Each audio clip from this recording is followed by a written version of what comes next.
সুতরাং জামাতে ইসলামীর আমির এটা বলেন কি বলেন নাই, এতে জামাতের কচু হবে, ঘণ্টা হবে। এইটা থেকে রাজনৈতিক ফায়দা আগামীতে নেওয়া যাবে বলে জামাতের প্রতিপক্ষরা যারা আশা করছেন তাদের সাথে আমি আশাবাদী হতে পারছি না বলে দুঃখিত। কিছু বেকুব লোকজনের খুব আনন্দ হচ্ছে যে তারা ভাবছেন যে জামাতে ইসলামকে এবার একটা বেশ বিপদে ফেলে দেয়া গেল। বিপদে কিভাবে ফেলে দেয়া গেল? নারী ইস্যুতে আমরা জামাত ইসলামকে বেশ কাবু করতে পেরেছি। কারণ তার আমির টুইটে, যেটাকে এক্স বলে এখন, একটা টুইট করেছেন যেখানে তিনি বলেছেন যেসব নারী কাজের সূত্রে বাইরে বের হন তারা এক ধরনের প্রস্টিটিউশন করেন, এক ধরনের পতিতাবৃত্তি করেন। আমাদের রাজনীতি অজ্ঞ লোকজনের ধারণা এটা বলার কারণে জামাত ইসলামের ভোট হু হু করে পড়ে যাবে এবং খুব মহাবিপদ হয়ে যাবে। আমি তাদেরকে নিশ্চিত করতে চাই আজকের আলোচনার মাধ্যমে যে আপনাদের এই ধারণাটা ভুল, এবং জামাত ইসলাম আসলে এই কথাটা বলুক বা না বলুক, তাদের টুইটার অ্যাকাউন্ট বা এক্স হ্যান্ডেল সেটা হ্যাক হোক কিংবা না হোক, এতে জামাতের কচুটা হবে। কিভাবে কচুটা হবে আসুন আমরা এখন সেই আলোচনায় যাই। প্রথম কথা হচ্ছে, ব্যক্তিগতভাবে আমি আলোচনার শুরুতেই এটা পরিষ্কার করতে চাই, আমি মনে করি না জামাতে ইসলামের আমির এই কথা বলেছেন, আবার একই সাথে আমি মনে করি না যে এই অ্যাকাউন্টে হ্যাক হয়েছিল। আমার ব্যক্তিগত পর্যবেক্ষণ বলে এই অ্যাকাউন্টটি আসলে যে অ্যাডমিন প্যানেলটি চালান তাদের মধ্যে কেউ মহা আবেগে উৎসাহের সাথে সেটা পোস্ট করে দিয়েছেন, এবং আমার যেটা ধারণা হয়তো বাংলা থেকে গুগলে ট্রান্সলেট করতে গিয়েছেন বা এআইকে ইনপুট দিয়েছেন, এগুলো সাধারণত দেখে মনে হয় এআই ট্রান্সক্রিপ্ট, এবং সেখানে এই লাইনটা এসেছে, দিয়ে দিয়েছেন, ভুল হয়ে গিয়েছে, একটু পরে টের পেয়েছেন এবং এটার মধ্যে বেশ কিছুক্ষণ চলে গিয়েছে, মুছে ফেলেছেন, এবং তারপরে এজ ইউজুয়াল জামাত ইসলাম যেটা করে থাকে তারা একটা বিরাট প্রেস কনফারেন্স করে এটা বিভিন্নভাবে, এখন আমরা যেটাকে বলি ডট ডট দিয়ে পাহাড় ঠেলা, সেই পাহাড় ঠেলে প্রমাণ করতে চাচ্ছেন যে এটা আসলে একটা হ্যাকড অ্যাকাউন্ট। আবার অন্যদিকে বিএনপির অ্যাক্টিভিস্টরা বিশেষ করে তারা দাবি করছেন যে না, এটা হ্যাকড অ্যাকাউন্ট হলে এক্সের হ্যান্ডেল এত দ্রুত ফেরত আসা যায় না, এটা ক্ষেত্র বিশেষে ন্যূনতম 3 দিন থেকে 15 দিন পর্যন্ত সময় লাগতে পারে। এটা কিভাবে তারা ঘণ্টাখানেকের মধ্যে ফেরত পেয়ে গেলেন? মূল যে জিনিসটা হচ্ছে, জামাতে ইসলামীর আমির এই কথাটা এভাবে তিনি নির্বাচনের এইমাত্র ২ সপ্তাহ বাকি নেই, এই সময়ের মধ্যে তিনি বলবেন না।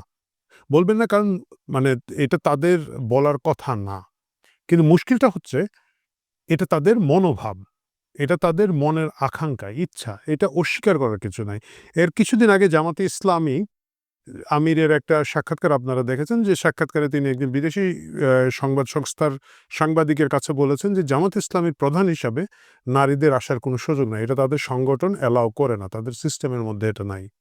এই সততার জন্য আমি জামাত ইসলামকে ধন্যবাদ জানাই, যারা খুব পরিষ্কার কথা বলেছেন। তারা এখানে কোনো ধামাচাপা করতে যাননি। তারা পরিষ্কার বলেছেন যে তারা চেষ্টা করছেন কিছু নারীকে নেতৃত্বের মধ্যে বা সাংগঠনিক স্ট্রাকচারের মধ্যে এম্পাওয়ার্ড করতে। অন প্রসেসে আছেন তারা, কিন্তু জামাতের আমির হওয়ার সম্ভাবনা কোনো নারীর নাই। তারা নারী নেতৃত্ব শীর্ষ পর্যায়ে বিশ্বাস করেন না। খুব পরিষ্কার কথা। এখন সেটুকু না হয় সহ্য করা গেল। কিন্তু তারপরে যখন তারা কর্মজীবী নারীদেরকে বেশ্যা বলা শুরু করলেন বা পতিতা বলা শুরু করলেন, যৌনকর্মী বলা শুরু করলেন, তখন এটার বিরাট একটা প্রতিবাদ হবে, বিক্ষোভ হবে, এবং জামাত ইসলাম কাবু হয়ে যাবে, যেহেতু আমাদের ভোটারদের প্রায় অর্ধেক সংখ্যকই নারী।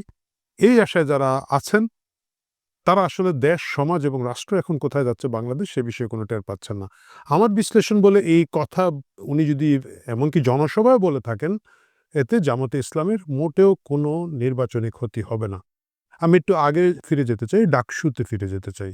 ডাকসুতে সাধারণত এর আগে আমরা দেখেছি, আমরা যখন ছাত্র রাজনীতি কাছে থেকে দেখার সুযোগ পেয়েছি, ছাত্র শিবিরের একটা বড় চ্যালেঞ্জ ছিল নারী ভোট পাওয়া। তারা অর্ধেক যে নারী ভোটার আছেন বিভিন্ন ক্যাম্পাসে, সেখানে তারা প্রায় মানে গুটি কয়েক তাদের ফ্যামিলি পরিবার সদস্যের বাইরে ভোট পাওয়াটা তাদের জন্য দুষ্কর ছিল।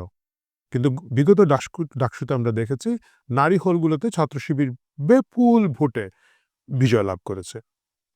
এটার কারণটা কি? এই একই কারণে, যে কারণে তারা নারী ভোটারদের ভোট ডাকসুতে পেয়েছে, সচেতন ছাত্রীদের ভোট পেয়েছে। ঢাকা বিশ্ববিদ্যালয়ের ছাত্রীরা তো বাংলাদেশের সবচেয়ে সচেতন অংশ বলে আমরা দাবি করতেই পারি। একই ঘটনাটা এখন তৃণমূলে গ্রামে-গঞ্জে যে নারী ভোটারদের মধ্যে আছেন তাদের মধ্যে হবে। এর কারণ হচ্ছে বিগত সময়ে আমাদের একটা বিরাট সাংস্কৃতিক পরিবর্তন হয়েছে। ৮০-৯০ দশকের পরবর্তীতে আমাদের সাংস্কৃতিক পরিবেশন মানে পরিবর্তনটা একটা বিশাল। আমি আপনাকে যদি বলি, ইভেন আপনি যদি ৯০ সালের ডাকসুর কথা দেখেন বা ওই সময়কার ঢাকা বিশ্ববিদ্যালয়ের ছবিগুলো দেখেন, আপনি দেখবেন যে হিজাব পরা বা মাথায় ওই যে মানে যে জিনিসটা এখন পরা হয়, এরকম নারী আপনি ছবিতে খুঁজে পাবেন না। হয়তো ৫০ জনের মধ্যে একটা ছবিতে এরকম দেখতে পাবেন। কিন্তু এখন যদি আপনি একটা র‍্যান্ডম ছবি নেন, সেটা ঢাকা বিশ্ববিদ্যালয়ের হোক বা ঢাকা বিশ্ববিদ্যালয় বাদ দেন, আপনার আত্মীয়স্বজনের বিয়ের একটা অনুষ্ঠানে যদি দেখেন, আপনি দেখবেন যে আগে যখন আমাদের মা খালাদের যুগে ছিল, তারা হয়তো মাথায় ঘোমটা দিতেন, একটু বয়স্ক যারা আছেন বা একটু শালীন কম্পারেটিভলি বেশি। বাট সাধারণত আ আঁচল খোলা, চুল ছাড়া বা চুল বেনি করা এই ধরনের কিশোরী তরুণীদেরকে অনেক বেশি বিয়েবাড়ির প্রোগ্রামগুলোতে দেখবেন। আপনি আপনার ২০ বছর আগের পারিবারিক অ্যালবামের একটা বিয়ের ছবির গ্রুপ ছবি দেখেন, এখনকার একটা দেখেন। অধিকাংশ ক্ষেত্রেই এই জিনিসটার একবারে ব্যাপক পরিবর্তন হয়ে গিয়েছে। আমি যদি আমার কথা বলি, আমরা যে ঢাকা শহরের যে অংশে বাস করি, আমি দেখেছি একটা সময় কিন্তু এখানে চিন্তাই করা যেত না। কিন্তু এখন প্রচুর, মানে আমার আম্মাকে দেখেছি আমি কানেক্টেড উইথ সাম নারী কিছু একটা আছে, ইসলামী তালিম টাইপের লোকজন উনার কাছে আসার চেষ্টা করেন বা উনাদের সমবয়সী যারা আছেন তাদেরকে আমি দেখি যে খুব ঘন, ঘন এগুলা করেন। তালিম হয় এবং অন্যান্য হয়। সাংস্কৃতিক একটা পরিবর্তন আমাদের নারী সমাজের মধ্যে এসেছে। বড় প্রমাণ হচ্ছে কিছুদিন আগে আমি দেখলাম আ ফেসবুকে সম্ভবত, ফেসবুকের রিলসে দেখলাম যে একজন মডেল, উঠতি মডেল বা টিকটকার, নাম জানি না। উনি এক ধরনের নেটের কাপড় পরে খুবই মানে দৃশ্যমান শরীর দেখা যাওয়া কাপড় পরে উনি একটা টিকটক সাক্ষাৎকার দিচ্ছেন এবং সেখানে উনি বলছেন যে উনি চান জামাত আসুক। তো তাকে ওইখানকার যিনি মোবাইল সাংবাদিক আছেন তিনি বলছেন, "জামাত আসলে তো আপনি এই পোশাকগুলো পড়তে পারবেন না।" উনি বলছেন, "পড়লাম না।" মানসিকতার জায়গাটায়, এই জায়গাটায় আমাদের নারী সমাজ আছেন। তারা জামাতকে বা ইসলামী শাসনের প্রতি এক ধরনের প্রস্তুতি আছে। আপনি হয়তো বলবেন যে এটার একটা বিরাট ক্ষতি আমাদের সমাজে আসবে। নারী অধিকার এখানে লঞ্চিত হয়ে যাবে। নারীদের যে অগ্রযাত্রা গত কয়েক দশক ধরে আমরা আসলে ক্রমাগতভাবে নারীদেরকে দেখতে পাচ্ছি লেখাপড়ায় এগিয়ে এসেছেন, কাজে কর্মে এগিয়ে এসেছেন এবং নারীদেরকে বিসিএস বা সরকারি চাকুরিতে কোটা দেওয়া হচ্ছিল, যে কোটার বিরুদ্ধে আবার নারীরাই আন্দোলন করেছেন। কিন্তু বিভিন্নভাবে সামাজিক সাংস্কৃতিক জায়গাগুলোতে নারীদের একটা এম্পাওয়ারমেন্ট তৈরি হয়েছিল, অর্থনৈতিক স্বাবলম্বিতার জায়গা তৈরি হয়েছিল। এই জায়গাটা এখন ঝুঁকির মুখে পড়বে। আমি মানলাম, কিন্তু কথা হচ্ছে যে নারীরা এটাকে নিয়ে ভাববেন, কথা বলবেন, তারা কি আসলে সেটা চান? আমার কাছে তা কিন্তু মনে হয় না। বিভিন্ন ক্ষেত্রে আপনি দেখবেন। ঢাকা বিশ্ববিদ্যালয়ের এক শিক্ষিকা আছেন, আপনারা দেখেছেন কিনা না। মানে আমি টিকটকারের নেটের মতো কাপড় উনি পরেন না, বাট উনি বেশ আধুনিক কাপড় পরেন, চুল খোলা রাখেন, রঙিন চুল, লাস্যময়ী হাসেন এবং ছাত্র শিবিরের যেকোনো জিনিসকে নিয়ে উনি মুগ্ধ প্রেমিকার মতো তাকিয়ে থাকেন। মুগ্ধ প্রেমিকার কারা থাকে? আপনাদের অনেকের হয়তো অভিজ্ঞতা আছে। দেখবেন যে খুব প্রেমে গদগদ একজন প্রেমিকা, একটা প্রেমিক সে হয়তো খুব বখাটে, সে খুব মারামারি করে বা আ গাঁজা খায়, নেশা করে, আউলা-ঝৌলা থাকে। কিন্তু কিশোরী প্রেমিকা তার দিকে এইভাবে একটা মিষ্টি চোখে তাকিয়ে থাকে। ওই ছেলেটা যাই করে তার ভাল লাগে। ওই ছেলেটা শেভ না করলে ভাল লাগে। চুল উস্কো, গোসল করে না, গন্ধ গায়। ওই প্রেমিকা আদুরে চোখে, ঢলো চোখে তাকিয়ে থাকেন। ঢাকা বিশ্ববিদ্যালয়ের একজন শিক্ষিকাকে আমি দেখলাম, মানে ঢাকা বিশ্ববিদ্যালয়ের ব্যাপক সংখ্যক শিক্ষিকা এভাবে ঢলো চোখে তাকিয়ে থাকেন। তিনি একটু প্রকাশ্যে তাকিয়ে থাকেন। তো ইনারা কিন্তু এক ধরনের এই যে জামাতের যে আ পলিটিক্যাল ফিলোসফি, যে দর্শনটা তারা যে নারীদেরকে আল্টিমেটলি ঘরের মধ্যে রাখতে হবে, বন্দী করতে হবে, এটাকে এন্ডোর্স করে দিচ্ছেন। বাম ছাত্র সংগঠন থেকে যারা গিয়েছে, আপনি দেখেন সামান্তা শারমিন।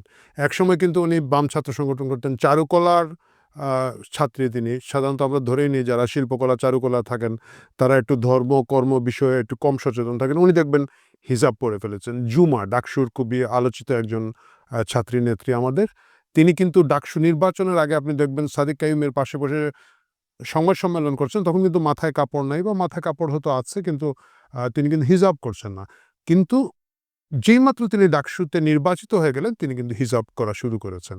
মানে মানসিক প্রস্তুতির জায়গাটায় আমাদের নারীদের এই প্রস্তুতিটা আছে যে তারা যদি জামাত স আ ক্ষমতায় আসে বা তারা অনেকেই চান সেই নেট পরিহিত টিকটকারের মতো বা সামান্তা শারমিনের মতো। তারপর ধরেন এনসিপির আরো অনেক নারী নেত্রী আছেন। প্রায় সকলেই আপনারা দেখবেন যে যারা একসময় অনেক তথাকথিত মডার্ন কাপড়-চোপড় পরতেন, ওয়েস্টার্ন কাপড় পরতেন, ওয়েস্টার্ন কান্ট্রিতে থাকতেন।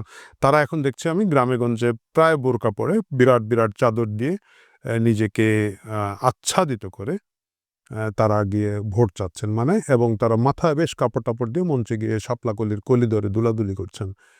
এই যে সাংস্কৃতিক পরিবেশ পরিবর্তনটা মানসিকভাবে চলে এসেছে আমাদের নারীদের মধ্যে, এই কারণে জামাত তাদেরকে প্রতিটা বলল কি বলল না, জামাত তাদেরকে মানে আদৌ বলে থাকুক অথবা না বলে থাকুক, এটা কোনো মুখ্য বিষয় হবে না। এটা খুবই গৌণ একটা বিষয় হবে। তাদের যে রাজনৈতিক সচেতনতার প্রয়োজন ছিল, এই জিনিসটা সাংস্কৃতিকভাবে আমাদের এখানে এই মুহূর্তে বলবৎ নেই। যাদের মধ্যে আমরা আশা করেছিলাম বলবৎ হবে, সেই বড়, বড় মানে সাংস্কৃতিক ব্যক্তিত্বর মধ্য থেকে আমি তো বললাম এই বাম ছাত্রী নেত্রীদের থেকে শুরু করে যদি আপনি দেখেন কালচারাল জায়গায় আমাদের গায়িকারা, আমাদের নায়িকারা, আমাদের টিকটকার, নেটের কাপড় পরা টিকটকার, অশ্লীল আ নৃত্য পটীয়সী পারফর্মাররা প্রত্যেকে। এবং আমি এর আগে দেখেছিলাম যে বাংলা সিনেমার একজন বলছে, "জামাত কে আছে? জামাত আসলে না ইসলামিক ছবি বানাবো।" একটা নায়িকা বলছে। খ্যাপাটে টাইপের একজন নায়িকাকে দেখেছিলাম।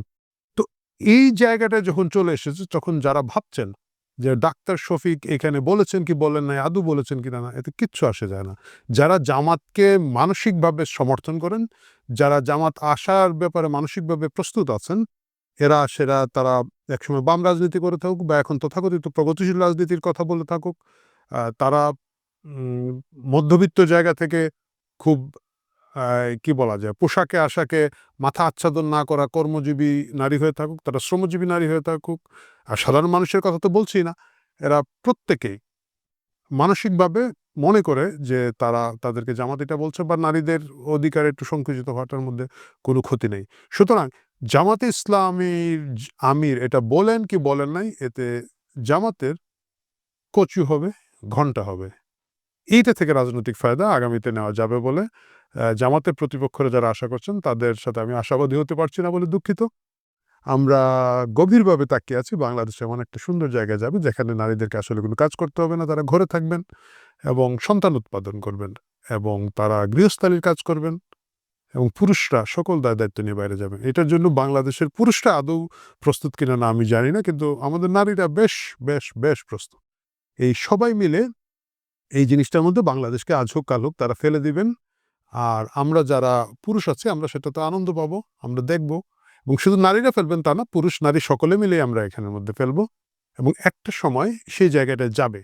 আপনাদের অনেকেরই মনে আছে যে একটা বিখ্যাত বক্তৃতাও আছে যে আফগানিস্তানে একটা সময়ে বিচারে ব্যবস্থার মধ্যে 63% নারী ছিলেন। বিচারকদের মধ্যে, আইনজীবীদের মধ্যে। কারণ ধারণা করা হতো যে নারীরা অনেক বেশি ন্যায় বিচার দিতে পারবেন বা কিছু দিতে পারবেন। এখন আফগানিস্তানে সরকারি চাকুরিতে প্রায় অর্ধেক নারী পুরুষ ছিলেন। ওই অবস্থা কিন্তু নাই এবং সেই অবস্থা কিন্তু খুব জোর করে চাপিয়ে দেওয়া হয়েছে তা নয়।